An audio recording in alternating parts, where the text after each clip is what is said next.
Matter of fact, we're losing time going this way, but the road is not that good. Okay. So we're better off to go this way. Yeah, so. Yeah, you did. I might. you move pretty fast on these back roads normally. No, this little car does a good job. Okay.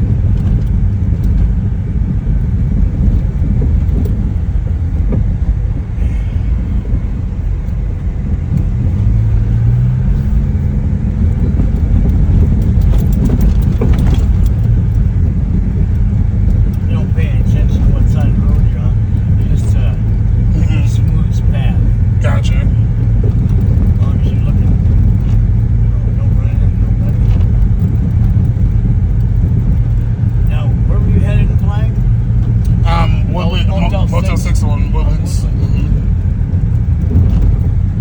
You're waiting for that's no problem now. Once I get on 180, I know exactly. See, I've never came this way, so that's when I'm not familiar. It always brings me coming from Williams to go back that way to go to Flagstaff. So this way there's another highway that will take you to Flag. Got it. Okay. Yeah, I've never been this way. Yeah, we'd have to go back 33 miles that way. Gotcha. And then turn on I-40. And this way, that's 30 miles, and then another 30 miles. That's 60 miles. This way, it's only 54 miles. Okay. Because we're just, I think it was milepost 211, milepost 213, or 214. We're already on 180. It's 50 miles from 180. A little more scenic. Right. It's still 4-lane highway. Oh, 2-lane. It'll be 2-lane like this. In some places, it'll be 4-lane.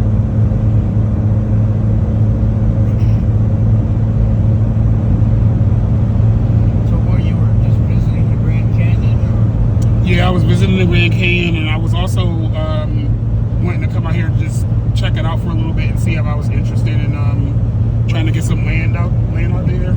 So I was out there for about 2 months. It was nice. It was peaceful. It was a nice getaway. I don't think I would want to live out there permanently because after like the snow and everything, the roads get really bad out there. So I don't think it would be. But yeah, I was just a little getaway and checking it out, for potential land. But I don't think it'll be for me. But I enjoyed my time though. Well, there's a guy out here who's got a horse ranch for sale. Okay. He'll take $10,000.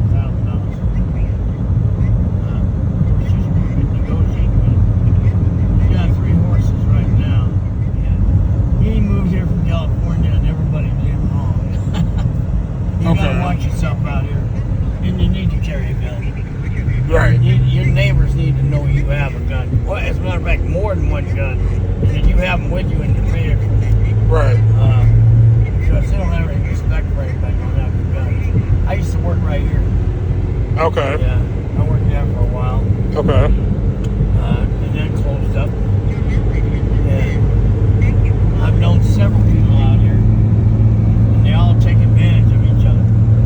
Oh wow. So the haves are always trying to gain more land, and the have-nots are always trying to steal whatever they can.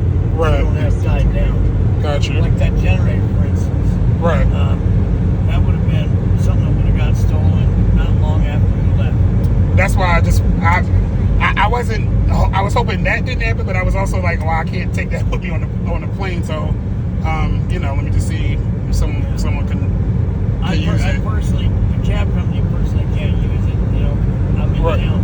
But Okay, got it. I know you said Stanford. I was hoping it was the same Stanford, but a lot of these streets they break off and they go Right. different directions. Right. And I was always wondering where she was at and the children. But she had an internet business out here doing something. They had all kinds of, dishes and things. Mm-hmm. And I took her to Flagstaff to buy a generator. And that's where she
swampy. There was a lot of mosquitoes. Okay. Now that back in that area there, that was where Al Capone, he had a beautiful mansion back in there. My grandparents used to tell me all about the beautiful mansion that he had, and all the beautiful homes that were back in there. There was all kinds of beautiful homes. They're all gone though. Okay. Now I'm not going to tell you a story behind that. But anyway, I'll get to what's going on. So Boxtel and I are out there playing, and the man is fogging the streets. Now they announced on the radio, we didn't have no TVs. They announced on the radio, but you could go watch TV. You had to go to like Western Auto Store or Woolworths or Marshall Field and Company. And if you were out of school or something, you could sneak off to one of them places. There are lots of places where you can watch TV, and eventually they would tell you you have to get out. Right. But if you were at a lunch counter or something like that, well, you could go in there, and if you had enough money to order a soda or something, you'd be watching Superman or one of them serials that came on, like Shadow or I'm trying to think of Batman. But it wasn't the Batman that you probably remember. You remember that Batman was like a comic strip. Yes. Yeah. Pow, poof. Yes. All that crap. No, it wasn't that Batman. What kind of Batman was it? It was more like a real show. Oh, an actual like a live action show. Yeah, like a real show. Okay, gotcha. But it was a serial, and the same thing with the cowboy serials. Like you had, well, one of them was Buck Rogers, and that's the space series, and then there was Hopalong Cassidy, and there was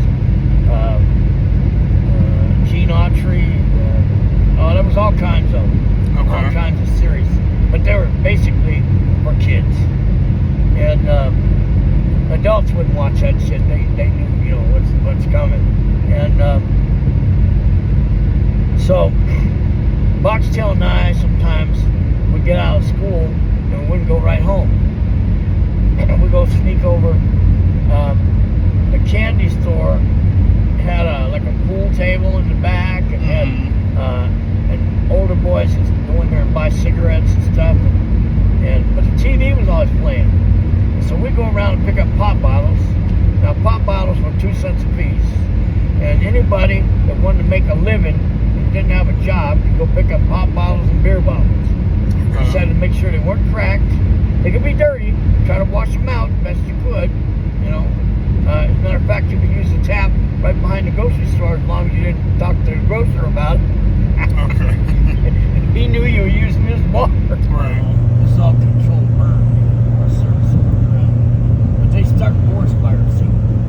Oh, okay, got They it. let it get out of hand, and then I remember them stopping me on this road here. And people that live up there told me they started some of it. Oh my God. You said controlled forest fire, right? Right, yeah, they started. You see them trees are only singed, they can harvest that timber. Okay. All it does is it makes it easier for them to get the lumber. Right. Yeah, because it just burns off the bark and all the green stuff. It makes it easier. That I see. Right. But anyway, I don't know how many days it put their balls up. He cut all their pants loops Okay. and their belts, and they had to hold their pants up. Okay. But I'm pretty sure he probably grabbed a bunch of them by the balls and beat them up real bad. They were all like 15, 16, 18, 19, could be 20 years old. But after Mr. Hitchcock, they didn't want to be messing with nobody. So, Boxtel's parents got wind of what happened. And then my parents heard about what happened. They didn't want us working for Mr. Hitchcock no more. Because they were afraid these boys might do something crazy. Right. And they did. They poisoned Mr. Hitchcock's horse. Oh no. Yeah, Really? they killed his horse. Oh no. Yeah. That right there, probably, I would say he probably hunted them down.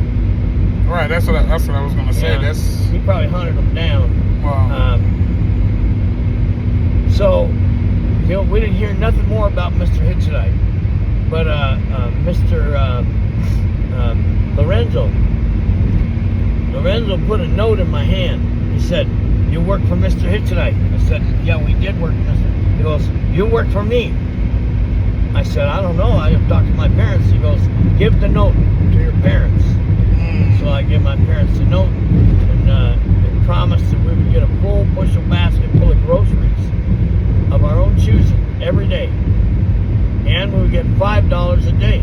Well, $5 a day, that was a grown man's wage in some jobs. Right. Wow. $10 a day, that was a factory worker's money. You know, that was somebody working for sorry. Oh, no problem. We're at 8,000 feet right now. We'll be going up to 8,025 here. Oh, wow. And the air gets thinner, right? Yeah. Yeah. I think we might see a sign here. I don't know. Maybe we already passed it. That could be it right there. I can see Okay. it in there. No, that ain't. Oh. No, we probably already passed it. Okay. But anyway, so my parents were delighted because he had excellent references. All the grocery stores said that, you know, that there wasn't anything wrong with him. He just wanted younger kids because he couldn't get older kids they always got in trouble. Older kids riding on the truck would always show their ass or throw fruit or vegetables at people or flirt with the girls. The police were always pulling him over. So he wanted younger kids because even though he could slap the shit out of the older kids, he didn't want to have to stop and do that all the time. Right. So, and they would. They'd slap the shit out of you. They didn't give a shit what your mother and father said. Oh, wow. And the police should say to him, they say, did you slap the shit out of that boy? Well, yes, I did. Well, good. Do it again sometime. Oh, man. The whole damn neighborhood would beat your ass. If you're in the street playing, you wouldn't get out of the way to cars. Driver in the car would stop and ask you who's retarded. Oh, wow. You're supposed to hear the car coming, see the car coming, and get the fuck out of the way. Wouldn't matter who you were. Anyway, so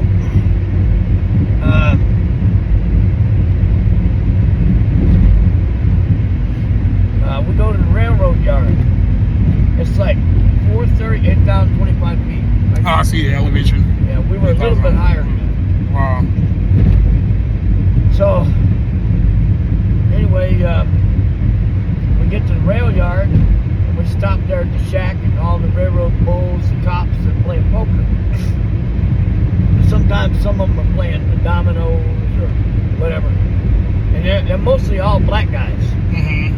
And they're so happy to see Lorenzo. Hey, Lorenzo, how are you, Lorenzo? And Lorenzo would hand him some money.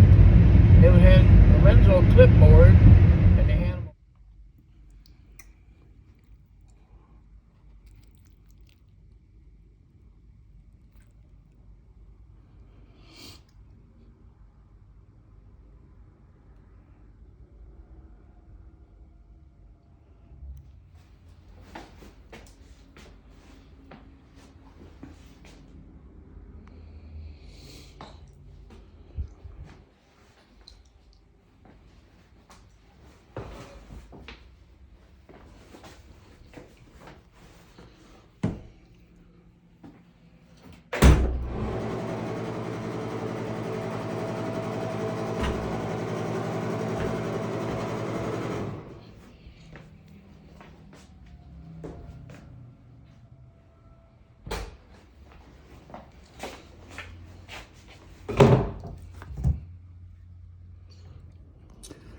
All right. Hey, guys. Going to do a quick little story time. This is like a weird angle. A quick little story time with y'all about what's going on. I'm in the motel tonight because I am leaving tomorrow morning. I have a Greyhound in Flagstaff, Arizona. My flight leaves from Well, I have a flight tomorrow, leaving from Phoenix, Arizona. Phoenix is about from where I was living at, it was about 3 hours away, but it's 2 hours away from Flagstaff, about 2.5 hours, something like that. So I have to take a Greyhound from Flagstaff tomorrow morning over to Phoenix so that I can get my flight. So I didn't want to be trying to rush and get there first thing in the morning. So I have gotten a hotel for tonight. Now, I'm eating some things that's not the best for me right now. Unfortunately, I have a brisket burger. It's really good though. First of all, hold on. I'm gonna take a bite of the burger. I've never had, this is from Buffalo Wild Wings. I've never had Buffalo Wild Wings before, like ever. They were across the street from the hotel, so I just got it to try out. And I didn't eat anything today, so I was starving. So I got a burger with a side of onion rings and just like I think it's 6 little boneless lemon pepper wings.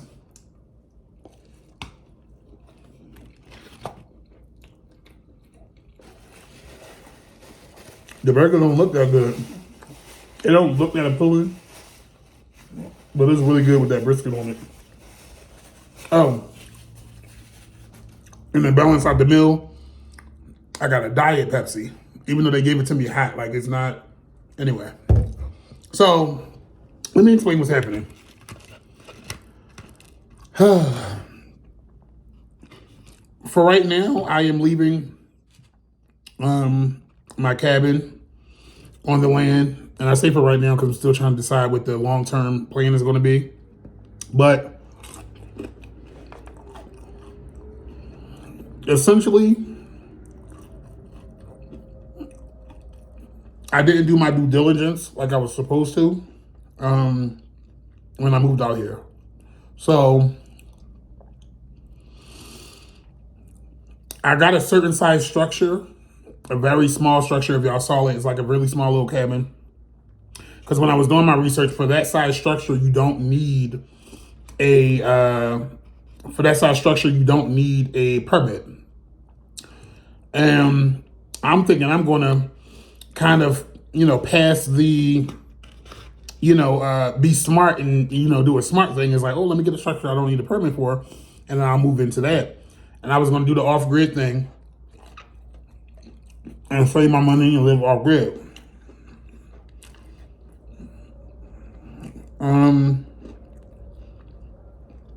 With like a composting toilet, solar, propane stove, all those things. However, about almost a month into me being on the land, a gentleman from the county that I lived in came and knocked on the door and asked me if I had a permit. And I advised him, no, I don't have a permit. From the research that I did online, it said that I didn't need one for this size structure. And he said, well, you're correct. You don't need a permit for this size structure. However, that's only if it's an additional structure that's on your property outside of your main permanent residence. You're not able to use it as a permanent dwelling. I didn't see that on the website where I did my research previously before getting the cabin. I even showed him on the site where I saw the details about it and it didn't show it in there. But then he wound up showing me another place on the site where it did go into more of those details that he was talking about. So now I'm in a pickle because I didn't plan out for anything beyond what I was going to do. So he says in order to stay here, you have to submit for permits. If you're going to use it as a permanent dwelling, permits for septic installation, you would need to get septic, electrical, plumbing. Well,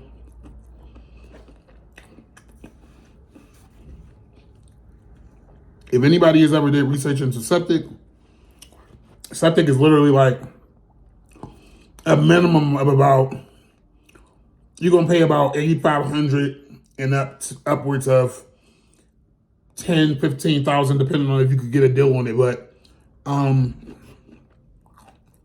it's a lot of money.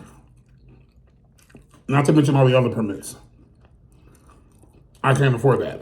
I don't have that saved. That wasn't with the plan that I thought I had in place. So he said the other thing is I could decide to get like an RV or trailer and submit that as a permanent residence.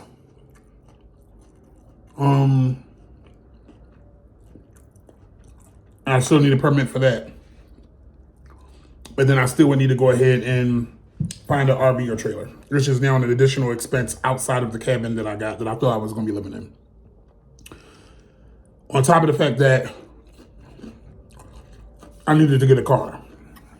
Like I'm supposed to be getting a car like literally like this weekend, but now I've switched the plans and I'll get into that in a second. Now I'm flying out somewhere. So that leads me to why I'm here at the motel. Because he told me this about a month ago, and I've still been in the cabin this whole time. But obviously from the research that I was doing, he did advise me I couldn't still live there like that, and that I would need to, if not, I could be fined or some type of other issues with the law or something like that, that is not my intention. I am not trying to do that. So I made my plans to go. I still have the land. The cabin is still there. I'm still trying to decide if I'm going to keep those and pay for them while I'm going where I'm going, or if I'm going to let them just come get the cabin because I didn't own it outright. I was doing like rent to own for it. The land I still have. I don't know if I'm going to keep it or sell it back or however I'm going to do it. However, what I decided to do in the meantime was, while I try to get my mind right and figure out what the next moves are and what the new plan is going to be, I decided to go ahead and just take a little sabbatical internationally because I've been wanting to do that. Even before coming here, I wanted to do that. So I feel like this is now the perfect time for me to go ahead and take an international sabbatical right now. So tomorrow I'm flying out to Thailand. My flight leaves from Phoenix, and it's going to take me 27 hours to get there collectively.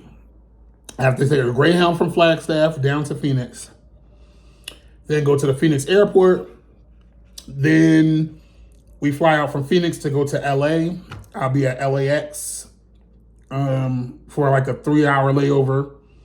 Then I get on a flight, the longest portion of the flight from LA to Hong Kong. That's a 15-hour flight, which is the longest flight I've ever taken. Because I think the longest I've ever been on nonstop is, I think, to Paris, which was about 10 or 11 hours.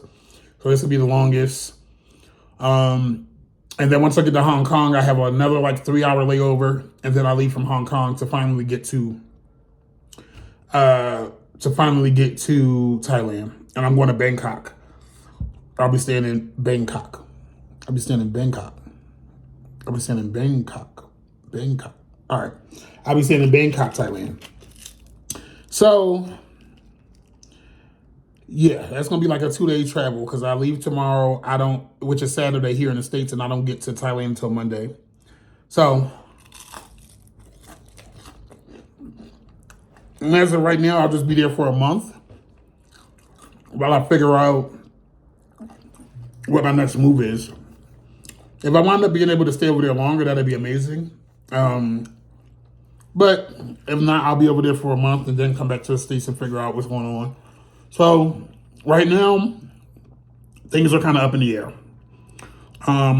But that's my temporary plan. Go out the country for a month, figure it out, and then I'll let y'all know what the next steps are.